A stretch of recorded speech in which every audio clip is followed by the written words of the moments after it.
En este video voy a compartirles 5 actitudes o características de empresas y ambientes laborales tóxicos. Haré también un segundo video con las actitudes tóxicas que ustedes crean que faltan en esta lista y para eso necesito que dejen los comentarios en el video. Identificar estos ambientes tóxicos no es muy difícil y la toxicidad no es relativa, es realmente clara.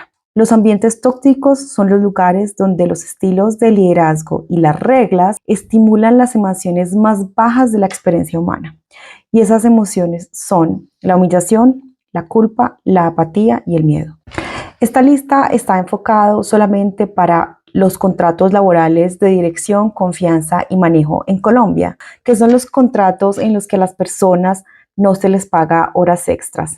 Son, por ejemplo, esos tipos de trabajo donde te piden llegar a las 6 de la mañana porque el jefe quiere llegar temprano. Son los trabajos en el que te quedas hasta las 11 de la noche en la oficina y donde se cree que con una pizza a las 9 de la noche van a compensar las horas extras de trabajo y el no ver a tu familia, y donde ni siquiera te pagan el taxi porque todavía a las 11 de la noche pasan los buses. Son los empleados a los que los invitan a desayunar los domingos para hacer la sesión de trabajo porque el jefe no sabe organizar su semana laboral y entonces pone a trabajar a los demás el fin de semana.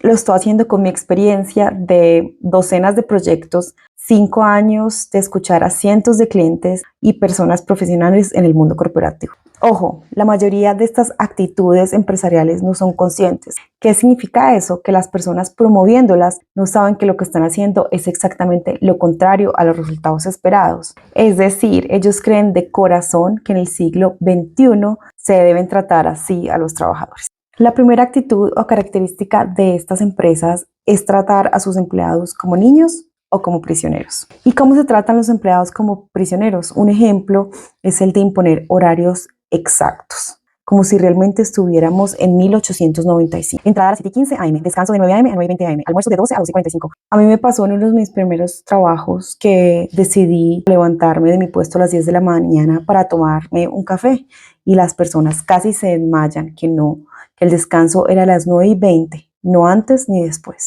En serio, soy un adulto responsable de mis tareas y labores.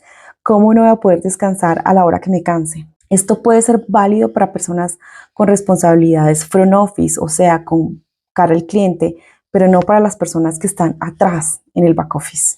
Y cuando hay home office, la prisión es un poco diferente, pues el jefe pone reunión diaria a las 7:30 de la mañana o a las 6 de la tarde. Realmente no sabemos cuál es más desmoralizante. La otra forma de tratar a los empleados como niños o como prisioneros es la amenaza. Si no haces esto, entonces esto. Me acuerdo que una vez un gerente me dijo: en verdad, tomar en serio mi trabajo es no planear, hacer las cosas a última hora y cancelar todo lo que tengo. ¿Esta es realmente la forma como tratan a los niños o como educamos a los perros, no a los soberanos trabajando para una empresa? Las empresas tratan a sus empleados como niños de primaria por 2 razones. Una, porque no creen que tienen la capacidad de ser responsables y de entregar las tareas que les han dicho. Y 2, porque las únicas personas que mienten son los mitómanos o los niños porque no son capaces de asumir la responsabilidad de sus actos. Y esto, en vez de estimular a los trabajadores, lo que hacen es que eliminan la soberanía que ellos deberían tener sobre su trabajo, las responsabilidades de su trabajo y de su vida. Un ejemplo de esto es cuando los empleados se enferman y que a pesar de que estuvieron trabajando dedicados durante meses, incluso años, durante fines de semana hasta las 9 de la noche, todavía les piden que traigan la incapacidad médica. Un día que llamen enfermos, ya les están pidiendo que vayan, hagan 5 horas de fila en las urgencias porque no les creen que están enfermos. Y ojo, no estoy hablando de la persona que se enferma cada mes, estoy hablando del empleado dedicado y que realmente no importa si está enfermo o no, puede ser que simplemente está cansado y necesita descansar antes de colapsar por todo el trabajo que ha hecho. Y la verdad, tenemos que entender que la gente entra muy joven a las empresas y luego de 20 años de sometimiento en el sistema educativo, les toca aguantarse 50 años más de sometimiento en el mundo empresarial. Entonces lo que estamos haciendo es manteniendo esa actitud de niño prisionero en vez de apoyar el crecimiento personal de nuestros empleados para que sean adultos responsables. Tratar a los adultos como niños de primaria o prisioneros refuerza esa mentalidad inmadura y sin responsabilidades, y la sensación de sentirse atrapados. Profe, ¿Será que puedo ir al baño? No es muy diferente a, jefe, ¿será que puedo ir al doctor? Este tipo de actitudes promueve las emociones de vergüenza, humillación, culpa y miedo. Y esto nos lleva a la segunda actitud, que es hacer lo que la ley pide o hacer lo mínimo que la ley pide.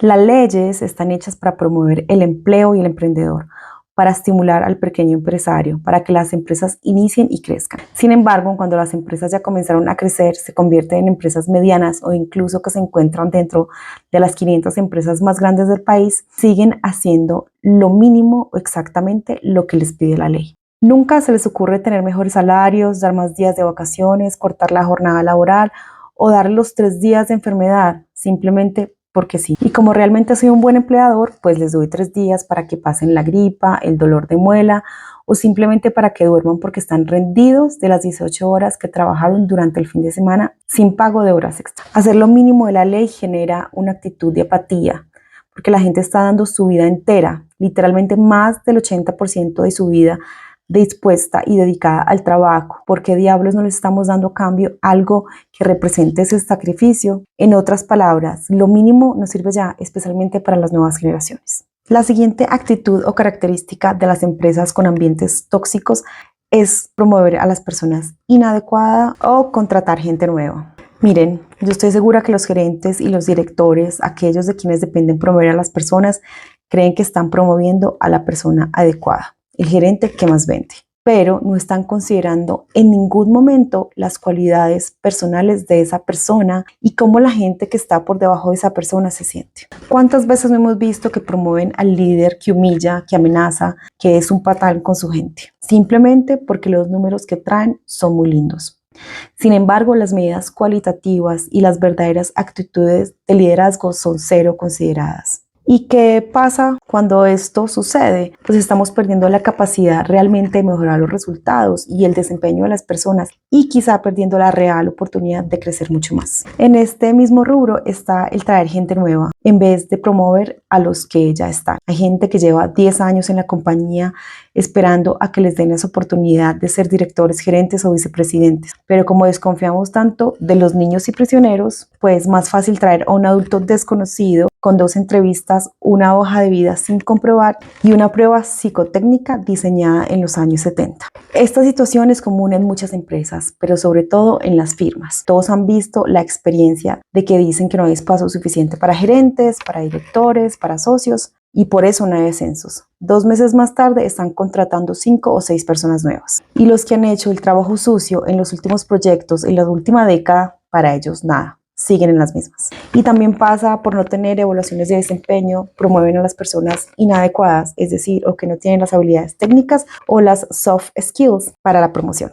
¿Y qué comprueba esto? Pues que las empresas no están sabiendo entrenar a la gente que contratan para que se conviertan en la mejor versión de ellas y puedan seguir creciendo dentro de la misma compañía. Este tipo de actitudes corporativas estimula la vergüenza y humillación porque las personas creen que no son suficientemente buenas y no merecen por eso ser promovidos. Además, también genera apatía, porque no importa cuántos años de mi vida dedique a este trabajo, jamás lograré llegar donde quiero estar o donde me prometieron al inicio. No olvides seguirme o suscribirte a mi canal y por favor déjame comentarios de los casos de toxicidad que has vivido en tu empresa. El siguiente aspecto o característica de las empresas tóxicas es que el cliente siempre tiene la razón. El cliente siempre tiene la razón. Fue el caballito de batalla de las organizaciones en los años 90, donde el principal stakeholder eran los clientes. Sin embargo, con el avance y el entendimiento de la psicología humana y del éxito de las organizaciones, entendimos que lo más importante para los resultados ya no es el cliente, sino que nuestra gente esté bien y motivada. Y esto es entendible porque la mayoría de los gerentes actuales fueron, digamos, educados en esa época y no han podido actualizarse con la forma de sentir y pensar de las nuevas generaciones. Y claro, hay casos en los que el cliente sí tiene la razón, pero hay otros casos en los que parece absurdo. Tengo el caso de alguien que conozco y que he tenido la oportunidad de entrevistar en mis casos de estudio y mi investigación personal, que me decía que después de una excelente carrera en esta empresa y de haber crecido en la organización, un día fue sacado de un proyecto. Y la razón por la que fue sacado del proyecto fue porque al cliente no le gustaban las recomendaciones y porque además la persona era de raza negra. Y claramente el jefe simplemente escuchó lo que el cliente quiso y le hizo caso. Y lo mejor del caso es que son estas mismas compañías las que dicen que son inclusivas y que cambian el logo con los colores del arco iris por el mes del orgullo gay. Y yo creo que esto no pasa en todos los países de Latinoamérica. En Colombia es muy común, pero yo sé que en países como Argentina, ellos entienden que los clientes no muchas veces tienen la razón. Esta actitud genera humillación, apatía, miedo y culpa. Todas las anteriores pueden ser experimentadas por las personas que sufren este tipo de actitudes en las compañías. En este ejemplo, la culpa no fue porque hizo algo mal, sino por lo que simplemente esa persona era. La otra actitud o característica de empresas que son tóxicas son el de pedir la extra milla y las 28 metas adicionales al trabajo que se hace en el día a día. Como si trabajar más tiempo del normal y estar siempre disponible los fines de semana y las vacaciones no fuera suficiente. Hay empresas que siguen pidiéndole mucho más a sus empleados, como certificaciones o cumplimiento de indicadores que poco o nada tienen que ver con su día a día y que además deben cumplir en el tiempo libre. A mí me causa mucha gracia. En serio, ¿cuál tiempo libre? Como el 80% de su tiempo y de su vida no es suficiente para demostrarle a su empleador que es buen trabajador y que puede realmente ser responsable y ser promovido. Esta extramilla expone emociones como humillación y culpa, porque dar la vida entera pareciera que no es suficiente. Y además también genera miedo, porque si no cumplo con los 28 indicadores, pues me van a calificar mal, van a echarme o no me van a promover. Yo sé lo que están pensando los gerentes y directores de área que están viendo este video. Toca hacer las cosas así, porque si no, no sirve. La gente se aprovecha y la gente es muy irresponsable. Y esto pasa básicamente por las siguientes razones. Primero, porque no han entendido que parte de la responsabilidad como empresas no es seguir manejando a niños o a prisioneros de un contrato laboral. Es responsabilidad de los ejecutivos de las compañías modernizar su cultura, donde quienes son los empleados de confianza se convierten en soberanos de su trabajo y de sus responsabilidades. 2. Seguimos pensando que el trabajo se mide como se medía en las fábricas en 1890. La famosa marcada de tarjeta. Es decir, no hemos sabido definir que los resultados no deben medirse por horas, sino por objetivos. ¿Que es complejo de medir? Sí lo es, pero para esto se tienen directores, gerentes, jefes, líderes, sistemas de mejoramiento continuo e innovación para definir el cómo debe cambiarse. 3. No hemos sabido entender que los mejores resultados vienen de personas contentas y motivadas y que ya esa felicidad no viene del simple salario, ni de bonos, ni de trabajo flexible, sino de otros temas mucho más valiosos como la independencia, la valoración en el trabajo, la confianza y la inspiración que los líderes dan a sus trabajadores. Como conclusión, en un mundo tan competitivo y que está siendo tan robotizado, descuidar a las personas es el peor error que puede cometerse. No solo por el costo de la rotación de personal, sino por la mala reputación que estas empresas van ganando poco a poco, las cuales al final se están quedando simplemente con lo que quedó en el mercado y las personas que son igualmente tóxicas, porque ¿quién más se va a aguantar un ambiente como eso? Y lo que están haciendo es perdiendo a los que realmente son buenos, a los mejores empleados.